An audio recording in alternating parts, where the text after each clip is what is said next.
So I thought it'd be funny if at the beginning of the video, I jumped onto my stool, but my stool broke.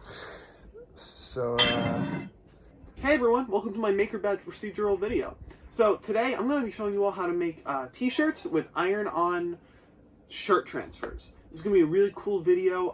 It's going to show you a pretty cheap and affordable way to make your own shirts at home. My audience is going to range from anyone older than teens, mostly because although kids might find this activity fun, it's a little too dangerous with the iron, and it might be a little bit too complicated with the designs for them to actually be able to participate. But it's very easy to make them for your kids, if you have kids or younger siblings. But yeah, this is mostly made for anyone older than a teen, basically. I chose to make my own shirts because it's something I had done in the past, and it's something people close to me had done in the past. And it seemed like a fun way to make your own piece of clothing. Not every piece of clothing is exactly the design I like, just because everyone's tastes range from so many different factors. So basically, you guys might want to make this as well because it's so cheap. Legitimately, this probably cost me like $15 for 4 shirts just because getting blank shirts is so cheap. And, I mean, the most expensive part is going to be the transfers, but it's not that expensive in the long run. For this project, I did do a large amount of research on the process of making shirts, and what I learned was quite interesting. I mostly learned about the process of actually dyeing cotton and forming it into shirts, since there isn't a lot of information out there on the actual process of making the shirt transfers. But what I've learned was quite interesting to me. It's pretty much a process you would expect, but my research went into a lot more detail than I expected. I didn't realize that, I assumed that shirts came out white. I guess, thinking back on that, that's kind of stupid. But I assumed that the beginning t-shirt before it was dyed was white. It's actually a lot more gray, kind of, I don't want to say gross looking material, but definitely not a kind of shirt that you would want to wear. And that's made before the shirt is actually shaped. So it was definitely something that I was interested in, and I'm happy I learned about it. So let's just jump into making it. So I just ordered everything off of michaels.com. It's going to be shipped to me tomorrow. But anyway, so I just ordered 4 t-shirts and a pack of t-shirt transfer paper.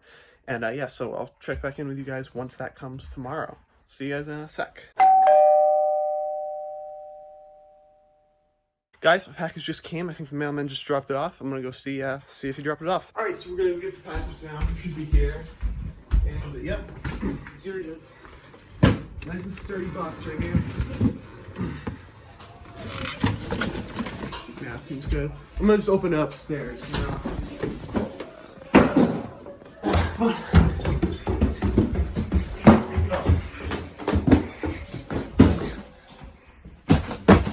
Alright, so let's just take a look what's in here, and a mug. I don't know where that. But yep, we got 4 shirts, one more right here. All the ones that I wanted, all different colors. And then also the t-shirt transfers. Everything I need is here. Let's get started. So for this video, all we're gonna need is 4 shirts, blank shirts, just one there. 1 iron, a pair of scissors, a pack of shirt transfers, a computer to make our designs, and then a printer. Bruh.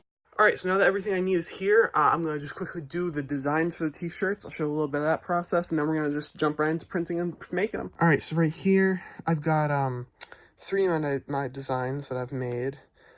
You'll see them a little bit. I'm going to just do one more. But yeah, I'm just finishing up this one right here. Just moving a few of the elements around. And then, yeah, we should be good to print. So now that we've got all 4 designs done, now we're going to be printing the designs. Now, something you need to remember is that you can't print on this transfer paper on any printer. It has to be an inkjet printer, not a laser printer. So right here's an example of a laser printer. This is not going to work just because of the way that it's printed. Laser printers are made to use less ink, so they are more cost effective. But inkjet printers are the only ones that we can use for this project, so we won't be using this one today. All right, so yeah, we're going to be using this inkjet printer right here. One thing you want to remember is if you want the print to come out right, it has to come out on this side of the paper and not on this side. If you can see there's lines on that, you don't want your print on that side. So what you're going to want to do is when you load the paper, just check to see how you're supposed to put the paper in. In this case, you're going to want this down, but it could be different for every printer. So just keep that in mind when you're doing your own designs. And then, yeah, you're going to just want to print. Now that you've made your designs, all you have to do is iron them onto the shirts. Okay, before you put the prints onto the shirt, one thing you're going to want to do is cut out any excess white paper that you don't want on the shirt.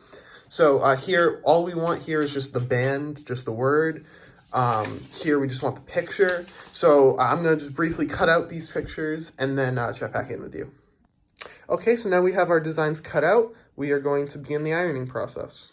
Okay, so just to begin the ironing process, what you're going to want to do first is set your iron to cotton, and then you're going to want to iron out all the wrinkles on the shirt before you even touch the picture. The reason for this is if you iron the picture on with the wrinkles will remain, and they will not be able to come out even with more ironing. Okay, so now you're going to just peel back the back layer of the paper before you stick it on, similar to a sticker.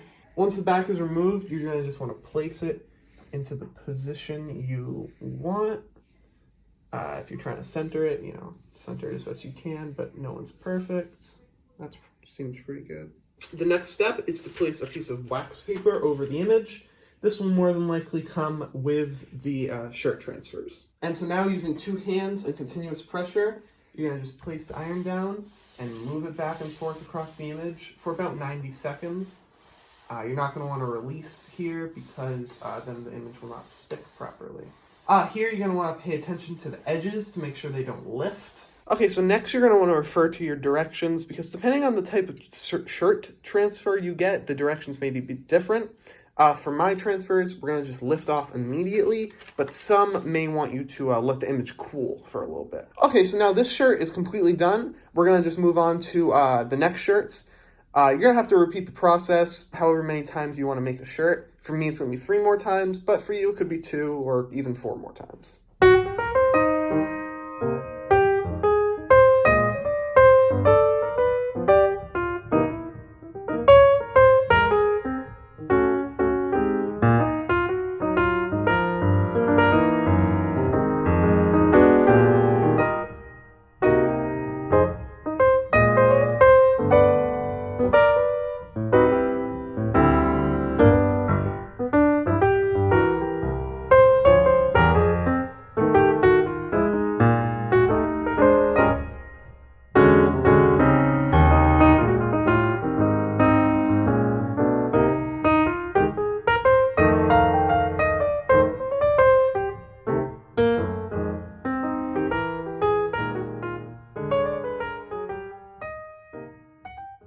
So this design is a bit smaller, as you can definitely tell.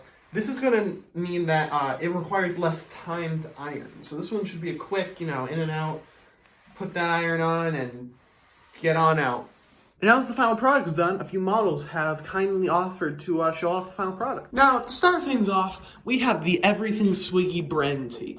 And I think this shirt is really, really stating the importance of the Swiggy brand by harkening back to the classic Supreme brand tee that we all know and love. Everything Swiggy really says we are the new brand to look out for. Topped off with the clout goggles, and this outfit would be perfect for any 20-year-old Fortnite hype beast. And next up we have Rose Berkeley, and I've got to say, she is rocking the Raw Power tee. Now, the Raw Power tee definitely takes some elements from the recent Kanye West Jesus is King merch. What with the very stretched image and vague text about power and religion. And frankly, I think it really works on this outfit, where you have the beautiful golden locks matched perfectly with the red of the tee and the navy blue of the sweatpants. A masterful look that is absolutely going to be seen in many more outfits. And I'm hoping it's not too early to say we have a look of the show, because Jack Brickley is absolutely rocking the Bullet Force High Kill Game tee. Now, on first glance, you may find the design messy or even ugly, but I think it speaks more to the social strand impact of the division of the rock and the wolf at the center, speaking almost to society's reach for predator over prey, the way the rock has been destroyed and broken down by the wolf, separated by the bullet force high kill game shirt, and a fantastic statement by Jack, only capped off by the afro. I mean, frankly, I'm shocked, frankly, I'm in love, and frankly, I am going to be wearing this outfit. It is just magnificent. Now, I will admit, when I first heard the rumors of the bass-boosted collage shirt, I was a bit worried. Would the shirt be too much on a vibrant orange? Would it pop too much when compared with the rest of the outfit?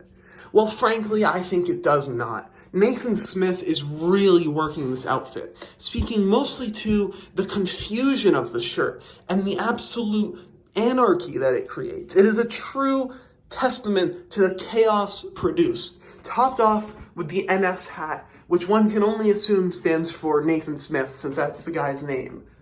And you have a fantastic look. This winter season will not be complete without the bass-boosted collage. I definitely learned a bit about myself from making these t-shirts. I definitely learned that I enjoy making them, to be honest. You know, this is definitely something I'm going to look into doing in the future because I had so much fun doing it. It's definitely something I would recommend to other people because they might find that they love it too.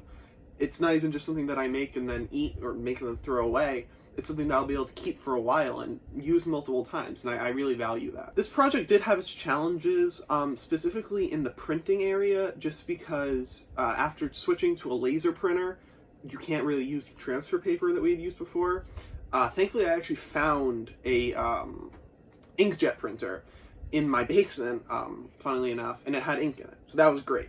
But it was definitely a challenge at first to figure out how I was going to print out the designs and how I was going to be able to use them at all, because if you use the laser printer, they become completely unusable.